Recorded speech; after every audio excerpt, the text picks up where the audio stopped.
여러분 안녕하세요. 유료오염 손해배상보장법 강의 제6강을 시작하도록 하겠습니다. 이번 시간에는 선박 연료유 협약에 대하여 알아보도록 하겠습니다. 이번 시간의 강의에 대해서는 선박 연료유 협약의 의의와 특징, 협약의 적용 범위와 책임 원칙, 선주 책임제한과 강제보험제도, 국내법과의 관계를 이해하는 것을 목표로 하겠습니다.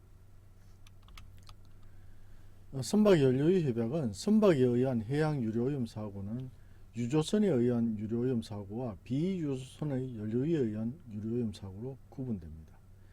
유조선에 의한 유료오염 사고는 1967년 토리 캐녀노 사고 이래 1969년 책임협약과 1971년 국제기금협약을 제정하여 손해배상과 보상제도를 확립하고 이 제도를 여러 차례 개정하면서 발전시켜 가고 있습니다.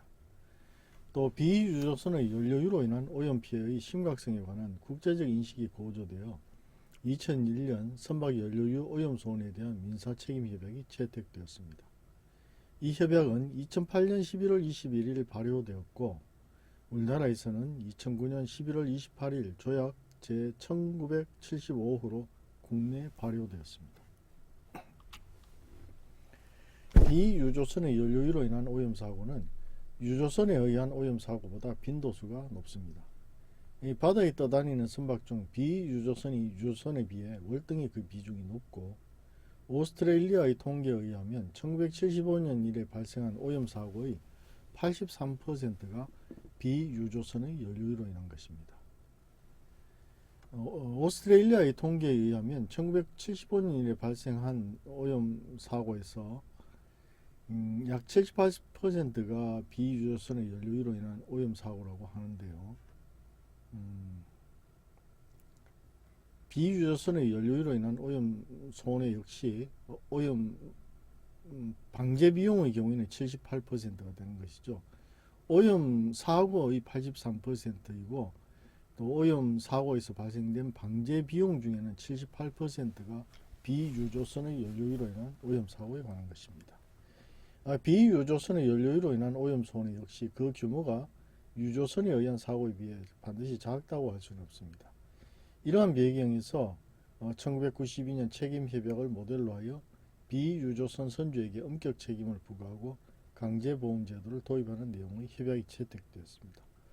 이러한 문제가 심각하게 대두된 것은 최근 선박의 대형화로 인해서 비유조선이 평소에 적지 않은 연료유 양이 상당한 규모에 달하게 되었기 때문입니다. 선박 연료유 협약의 특징에 대하여 알아보겠습니다. 이 협약은 1992년 책임협약은 국제기금협약과 2003년 추가기금협약이라는 2차, 3차 보상기금을 두고 있으나 선박 연료유 협약은 기금에 의한 2차 보상제도가 없습니다. 또 선주의 책임 한도액을 협약에서 따로 정하지 않고 제약국의 현행 법률에 따라 정해진 선주의 책임 한도액으로 자율적으로 정할 수 있게 하였습니다. 또 선주에게 일종의 무과실 책임인 엄격 책임을 묻고 있다는 이 세 가지가 특징입니다. 이로 인해 선주의 책임 한도액은 각국마다 다를 수 있으며 선주의 책임 한도까지 책임보험 가입의 의무와 보험자에 대한 피해자의 직접 청구권 인정 등에서 1992년 책임협약과 동일한 원칙을 채택하고 있습니다. 선박 연료유 협약의 책임 주체는 다음과 같습니다. 먼저 선박의 소유자로서 등록된 선주입니다. 또 선박의 선체를 임차하여 운영하는 자, 선체 용선자, 또 선주를 대신하여 선박을 관리하는 선박 관리인, 선박을 실질적으로 운항하는 운항자를 들 수 있습니다. 1992년 책임협약은 보상을 위한 국제기금에 의한 2차적 보상을 전제로 하고 있으므로 책임의 주체를 선주로 단일화시켜도 오염 손해의 전부에 큰 문제가 발생하지 아니하나 선박 연료유 협약은 연료유로 인한 오염 손해에 이러한 2차적 보상이 가능하지 않으므로 가급적 책임의 주체를 확대하는 것이 오염 피해자에게 유리하다고 판단한 것입니다. 이처럼 선주 이외의 자도 책임의 주체가 되는 경우 이들은 선주와 연대 책임을 지게 됩니다. 선박 연료유 협약의 적용 범위는 연료유가 중요한데요. 선박의 운항이나 추진을 위하여 사용되거나 사용되려고 하는 윤활유를 포함한 탄화수소 광물유를 말하며 그 연료유의 잔존물을 포함합니다. 이러한 유류는 지속성 유류가 많을 것이지만 반드시 지속성 유류에 한정한 개념은 아닙니다. 급유 중 선박 측에서 유출된 연료유에 대하여는 이 협약을 적용하자는 제안이 있었고 우리나라도 이에 찬성하였습니다. 연료유는 선박의 운항에 필수적인 요소로 대형 선박의 경우 상당한 양의 연료유를 적재하고 있어 유출 시 심각한 해양 오염을 일으키고 있습니다. 또 적용 대상 선박은 모든 형태의 항해선 및 해상 항행용 단정을 대상으로 합니다. IMO 법률위원회에서는 당초 소형선과 어선을 제외하자는 논의도 있었으나 결국 모든 항해선에 적용하는 것으로 결정되었습니다. 원칙적으로 군함, 해군 부속선 또는 국가가 소유 혹은 운영하는 선박으로서 일시적으로 비상업용으로만 사용되는 선박에는 적용하지 아니합니다. 다만 위의 군함 및 그 밖의 선박에 대하여 이 협약을 적용할 것을 결정한 경우에는 적용 조건 등에 관한 명세서를 사무총장에게 통보해야 합니다.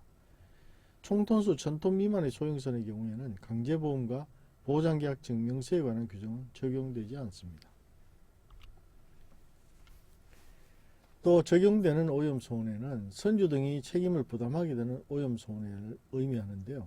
1992년 책임협약과 동일한 개념입니다. 선박의 연료유가 유출되어 초래된 오염에 의하여 선박 외부에서 발생하는 산 손해 또는 방제조치의 비용 및 방제조치로 인한 추가 손해를 말합니다. 환경훼손에 대한 손해는 환경훼손으로 인한 상실이익과 복구조치의 비용이 한정됩니다. 오염에 의한 손해만 배상이 가능하므로 선박의 연료유로 인한 화재나 폭발 등의 사고로 인한 손해는 이 협약상의 손해가 아닙니다. 1992년 책임협약과 마찬가지로 반드시 유류의 유출이 발생하지 않더라도 유류오염 손해를 일으킬 수 있는 중대하고 절박한 위험이 있는 경우에는 유류의 유출을 방지하기 위한 조치 비용도 오염 손해로 손해배상이 가능하도록 합니다. 다음은 장소적인 적용 범위에 대하여 알아보면은 최악국의 영토에서 발생한 오염 손해에 적용이 됩니다. 최악국 영해에서 발생한 오염 손해, 최악국의 배타적 경제 수역에서 발생한 오염 손해에 적용이 되는데요. 방제 조치 비용에 대하여는 장소를 불문하고 오염 손해를 방지하거나 경감하기 위한 모든 방제 조치에 적용이 됩니다. 이러한 장소적 적용 범위는 1992년 책임협약과 1992년 국제기금협약과 완전히 동일합니다. 다음 책임 원칙에 대하여 알아보겠습니다. 선주 등이 부담하는 책임의 성질을 1992년 책임협약과 동일하게 엄격 책임으로 하자는 것이 다수 국가들의 입장이었습니다. 이에 대하여는 다음과 같은 반론이 있었습니다. 1992년 책임협약에서는 선주의 책임지향권이 명백히 보장이 되고 선주가 지출한 방제비용이 배상될 수 있었다는 점, 화주와의 경제적 부담을 분담한다는 실제적인 이익이 있었다는 점을 들어서 반대하였습니다. 2008년 선박연료유 협약은 2차적 보상을 전제로 하지 않으며 선주가 지출한 방제비용의 배상 규정도 없습니다. 또 책임 제한에 관하여도 침묵하고 있는데 이러한 상황에서 책임의 성질을 엄격 책임으로 할 이유나 근거가 없다는 의견이 제시되었습니다. 그러나 이 협약을 제정하는 주된 목적이 책임을 지는 당사자의 책임을 엄격 책임을 하는 것과 그 책임에 대한 담보로서 강제보험 제도를 도입하는 것이라는 다수 국가들의 의견에 따라 책임의 성질을 엄격 책임으로 하는 것으로 결정되었습니다. 다음과 같은 면책 사유를 두고 있는데요. 전쟁행위, 적대행위, 내란 폭동 또는 예외적으로 불가피한 불가항력적인 자연현상으로부터 발생한 손해는 면책됩니다. 또 제3자에 의하여 손해를 야기하려는 의도를 가지고 행하여진 자기 또는 부자기에 전적으로 기인한 손해도 면책이 됩니다. 등대 또는 기타 항해 보조시설의 유지를 책임지고 있는 정부 또는 기타 기관의 직무 수행에 있어서의 부주의 또는 기타 부당한 행위에 전적으로 기인한 손해도 면책이 됩니다. 엄격 책임이라 하더라도 1992년 책임협약과 마찬가지로 선주 등은 위의 경우에 면책이 되는 것으로 규정하고 있는데요.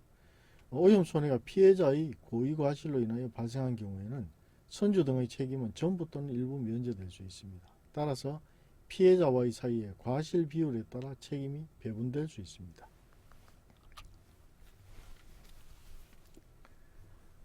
이 협약은 선주가 관련 국내법 또는 1976년 회사채권 책임 제한 협약 등의 국제 협약에 따라 책임을 제한할 수 있는 권리에 아무런 영향을 주지 아니한다고 규정하고 있습니다. 독자적인 책임 제한 규정을 두지 아니하고 이를 각국의 국내법에 일임하고 있는데요. 이는 연료유로 인한 오염 손해의 배상을 위한 별도의 책임 제한 제도를 규정하는 데 대해 많은 국가가 반대했기 때문입니다. 이 협약이 통일된 책임 제한 제도를 두고 있지 아니하기 때문에 실효성이 많이 훼손되었다는 주장이 있습니다. 이 협약에 따르면 우리나라에서는 상법상 선주 책임 제한 제도에 규정한 책임 한도액이 적용이 됩니다. 상법상의 책임 한도액에 대하여 살펴보겠습니다. 선박 연료유로 인한 손해배상 책임 한도액은 상법상의 선주의 인적 손해와 물적 손해에 대한 책임 한도액을 합한 금액이 됩니다. 일본은 1996년 LLMC를 채택하고 있어서 이 LLMC는 회사채권 책임 제한 협약인데요. 선주의 책임 제한액이 우리나라보다 4배 정도 높습니다. 따라서 우리나라 선박이 일본에 기항하게 되는 경우에는 일본 유탁손해배상보장법에서 요구하는 책임 한도액, 즉 1996년 LLMC의 책임 한도액까지 보험에 가입되어야 합니다. 우리 상법은 선주 책임 한도액을 여객의 인명의 사상에 대한 손해, 여객 이비의자의 인명의 사상에 대한 손해, 물적 손해로 나누어 각각 책임 한도액을 규정하고 있습니다. 다음은 여객의 사상에 대한 책임 한도액에 대하여 알아보겠습니다. 선박 연료유의 유출로 인하여 여객선에 승선한 여객의 사망이나 상해에 관한 채권에 대한 책임 한도액은 그 선박의 선박검사 증서에 기재된 여객의 정원에 17만 5천 SDR을 곱하여 얻은 금액으로 합니다. 선박검사 증서는 해양수산부 장관이 정기검사에 합격한 선박에 대하여 항해구역, 최대 승선 인원 및 만재 헐수선의 위치를 각각 지정하여 해양수산부령이 정하는 선박검사증서를 발행하는데 국제협약검사증서와 선박검사증서가 있습니다. 선적증서에 기재된 여객정원을 책임한도액 산정의 기준으로 삼는 것은 책임보험 가입 시 보상한도를 정하는 기준을 명확하게 할 필요가 있는데 이 점에서는 공부상의 여객정원을 기준으로 하는 것이 분쟁의 소지가 없기 때문이라고 봅니다. 또 선박 연료유의 유출로 인하여 여객 외의 사람의 사망 또는 신체의 상해로 인한 손해에 관한 채권에 대한 책임의 한도액은 그 선박의 톤수에 따라 결정이 됩니다. 이와 같이 선박의 톤수가 증가할수록 기준이 되는 계산 단위는 감소하게 되는데요. 다만 300톤 미만의 선박과 500톤 이하의 선박에 대하여는 체감 방식을 적용하지 않고 일정한 기준인 300톤 미만에서 16만 7천 SDR, 500톤 이하에서는 33만 3천 SDR을 기준으로 하고 있습니다. 제1차적인 책임 한도액은 여객 외의 사람의 사망 또는 신체의 상해로 인한 손해에 관한 채권에 대한 책임 한도액이 선박의 톤수에 따라 결정이 되고요. 여객 외의 사람의 사망 또는 신체의 상해로 인한 손해에 대한 책임 한도액이 실제로 발생하는 인적 손해로 인한 채권의 변제에 부족한 때에는 물적 손해에 대한 한도액을 그 잔액 채권의 변제에 충당합니다. 여객 위의 사람의 사망 또는 신체의 상해를 일으킨 사고에서 물적 손해에 의한 채권도 동시에 발생한 경우에는 이 채권과 여객 위의 사람의 인적 손해의 잔액 채권은 물적 손해에 대한 책임 한도액에 대하여 각 채권액의 비율로 경합하게 됩니다. 상법 제770조 제1항 제2호의 손해만 발생한 경우에도 제2차적인 책임 한도액이 적용됩니다. 선박 연료의 유출로 인하여 물적 손해만 발생한 경우에는 선주의 책임 한도액은 300톤 미만의 선박은 8만 3천 SDR, 301톤에서 500톤까지 선박은 16만 7천 SDR, 501톤에서 3만 톤 선박은 이 위의 301톤에서 500톤 선박, 즉 500톤 선박의 책임 한도액인 16만 7천 SDR에 500톤 초과 매 톤당 167 SDR, 또 3만 1톤에서 7만 톤까지는 위에 3만 톤의 책임 한도액에 3만 톤 초과 매 톤당 125 SDR을 곱하게 됩니다. 또 7만 톤 이상의 경우에는 7만 톤의 선박의 그 책임 한도액에 초과된 매 톤당 83 SDR을 곱한 금액을 합한 금액이 됩니다.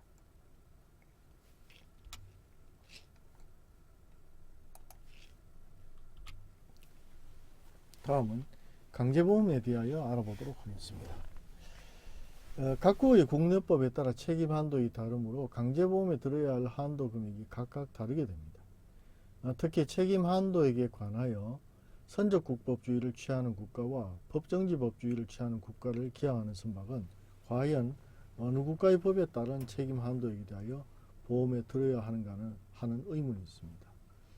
이 협약안은 이 점에 관하여 아무런 규정을 두고 있지 않으나 채약국이 자국에 등록된 선박에 대한 보장계약 증명서를 발급할 책임을 부담하도록 한 것으로 보아 선적국법에 따른 책임 한도액에 관하여 강제보험을 들도록 하는 것이 이 협약안의 취지인 것으로 보입니다.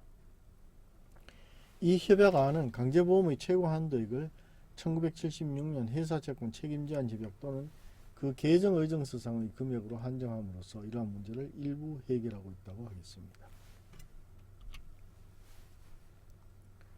선박연료유 협약의 강제보험 가입 대상, 즉 대상 선박은 채약국에 등록된 총톤수 1,000톤 이상의 선박입니다. 채약국의 영해 안에서만 운항하는 선박에 대해서는 적용을 유보할 수 있도록 해서 예외 조항을 두고 있습니다. 비유조선의 수는 유조선보다 훨씬 많고 또한 선박을 한 척만 소유하고 있는 선주들이 많기 때문에 보장계약 증명서 발급 업무로 인한 행정적 부담이 클 수 있습니다. 가입 대상을 정하는 기준으로는 선박의 길이, 연료유, 적재량, 선박의 톤수 등이 논의되었는 바 선박의 톤수를 기준으로 하기로 결정되었습니다. 다음은 선박 연료유 협약의 강제보험에 대하여 알아보도록 하겠습니다. 선박 연료유 협약상 책임의 주체는 선주뿐만 아니라 선체 용선자, 또 선박 관리인 및 운항자입니다. 그런데 이 협약상 책임을 부담하게 되는 책임의 주체 모두의 책임에 관하여 강제보험에 가입하도록 하는 것은 현실적으로 많은 문제가 있다고 볼 수 있습니다.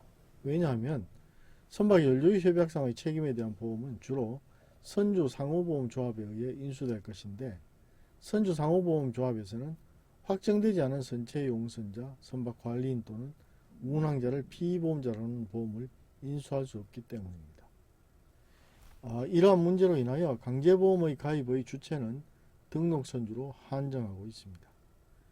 이는 실무적인 문제를 고려한 결정으로서 선박의 등록된 소유자가 명확하게 식별될 수 있고 보험 가입 및 증명서 발급 과정에서의 혼란을 방지할 수 있습니다.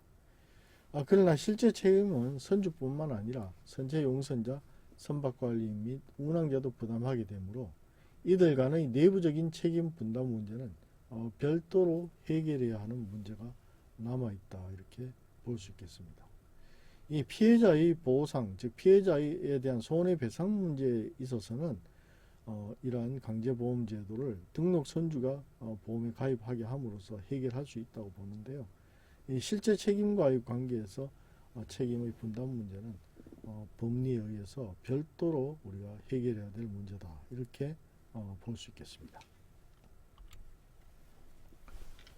다음은 직접 청구권에 대하여 알아보겠습니다.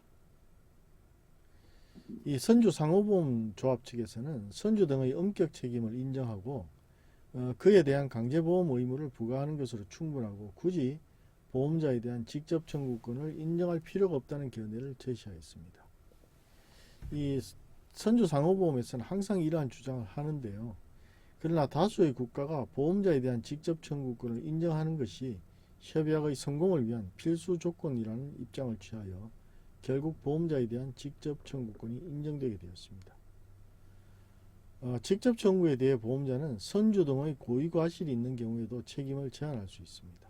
또한 보험자는 선주 등이 피해자에 대하여 가지고 있는 항변 및 사고가 선주 등의 고의에 의하여 발생했다는 항변을 주장할 수 있으나 그 밖에 보험자가 선주 등에 대하여 가지고 있는 항변을 가지고 피해자에게 대항하지 못합니다. 직접 청구권은 피해자 보호를 위한 중요한 장치로 선주가 파산하거나 연락이 두절된 경우에도 피해자가 보험자에게 직접 손해배상을 청구할 수 있도록 함으로써 피해 구제의 실효성을 높이는 역할을 하고 있다. 이렇게 설명할 수 있겠습니다. 다음은 선박 연료유 협약과 다른 협약과의 관계에 대하여 정리해 보도록 하겠습니다. 1992년 책임협약과 관련해서 이 협약은 유조선으로 운송되는 지속성 유류에 의해 해양오염 손해가 발생한 경우에 적용됩니다.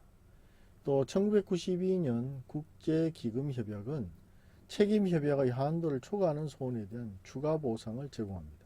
따라서 이 두 협약은 앞에서 설명드린 바와 같이 유조선에 의한 유류오염 손해에 대하여 적용하는 협약이다. 이렇게 볼 수 있습니다.